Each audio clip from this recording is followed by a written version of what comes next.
Adu, kamusta na mga godero? Keep safe, stay dry, at panatilihing ligtas habang nararanasan natin ang mga ganitong uri ng panahon katulad ng panahon ng mga bagyo. Pero ano nga ba masarap gawin kapag ganitong bad weather condition? Tara, samahan niyo ako sa panibago na naman nating food adventure. Dito lang yan sa Saan? Kena naman. For today's episode, kasama natin ang masisipag natin na SSLG officers, sina Timothy, Luis, at si RV. So maglalakad muna tayo guys, and mga batang to ay lagi nilang kinakainin yun. Kasi itong mga tumang arcade. So walang ganyan ang panahon namin. Ito mga tayo pag ganun-ganun lang. So try natin kung saan ba yung kumakain itong mga to. Laging bukang bibig, doon daw sila kakain. Lalakar rin naman tayo. Kung sawa ka ng kumain ng lugaw, gayon din ng sopas, baka minsan subukan mo naman mag-try ng Korean food na ito na tinatawag nilang buldak at ramen. Malapit lang yan dito sa Lucena City, sa Buda, na kung saan bilihan ng mga frozen foods. Ito ang Q-Mart. Ang isa sa mga dahilan ko bakit binabalik-balikan ito ng mga Gen Z dahil malaya silang pumili o ang sino man na pumili at magluto ng kanilang sariling ramen at buldak. Malaya kang pumili ng gusto mong flavor at mga toppings.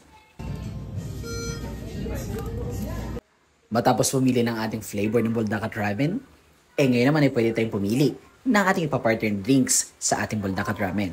This time, pinili natin ng blueberry dahil miling tayo dito. And bibili din tayo ng sarili natin yelo kung saan ititigis natin ang ating iinumin na drinks. Ngayon man, pipili tayo ng toppings na ating ilalagay sa ating ramen. Kaya ang bobo lang gusto sa bahay namin. Matapos nating pumili ng mga toppings o sahog sa ating ramen, ay talaga namang tayo libang na libang at kung ano na ba ang ating pinaglalagay na toppings. Aba, may pambayad ka pa baga. Pagkatapos natin makapagbayad sa counter, eto na. Susubukan na natin magluto ngayon ng buldaka at ramen sa kanilang DIY cooking counter.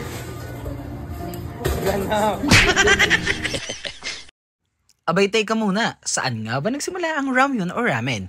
Naganap ito at naimbento during the post-war na kung saan scarce o limitado lamang ang mga resources ng pagkain sa East Asia o Silangang Asya. At dahil limitado lamang ang pagkain na umaasa mula sa aid ng United States, iniimbento nilang gumawa ng mga noodles o tinatawag nilang ramyun na kung saan may sabaw, ilang piraso ang karne, mga gulay, at syempre ang napakaanghang nitong lasa na kung saan ay pangontra din nila sa matinding lamig.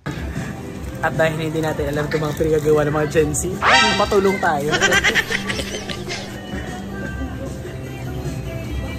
Diba? So mahirap na ang walang ganyan sa isla makatayo. During the 90s and early 2000s, nauso naman ang pagkain ng ramyun dahil sumikat ito sa mga Korean novela na makarating ang mga telenovela nito sa buong Asia, lalo na dito sa Pilipinas. Kaya naman fan na fan ang mga Pinoy na pagkain ng ramyun at ng buldak. Ang buldak, ang pansit kanto ng mga Koreans, at ang ramyun naman yung kanilang lakimi pansit noodles na may sabaw. Ayan guys, so pinagluluto tayo ni Luis na ating napakabait na at napakasipag ng Vice President. Yay! And syempre yung ating anong doon?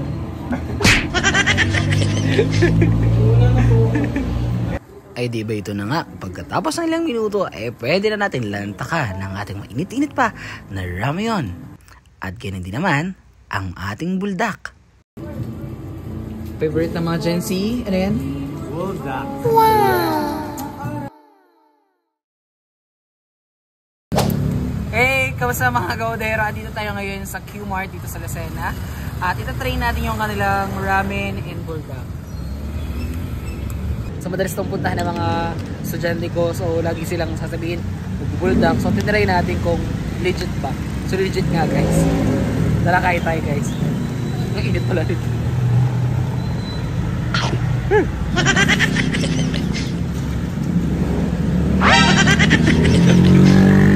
Ano? Siyempre mas masarap siya guys kapag gagamitan natin ng seaweed. Actually, cheese seaweed. Ang tawag na buksan ko na guys. Cheese seaweed. Ayan. Sa mga kumakain ng seaweed.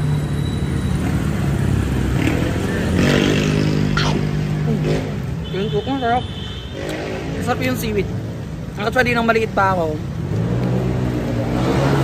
nangongolekta kami ng namimili kami ng seaweed. Ganito pala yung ginagawa sa seaweed. Sarap. Meron silang yellow, nabibili nyo din. Ilalagay nyo na lang yung drink sa gusto nyong flavor. Ako, mahilig ako sa blueberry, kaya blueberry yung try natin. And syempre, shoutout na rin natin ang ating mga followers, si Engineer Ron and si Ate Charlene, na ating Stala sender for today's video. Thank you very much, and thank you for always following and watching our videos.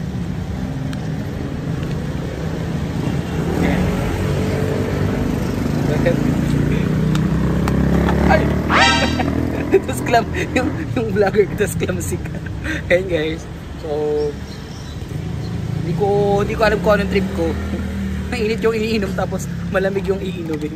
Mainit yung kakainin tapos malamig yung iinumin. Uy, masarap. Hirap na hirap tayo guys.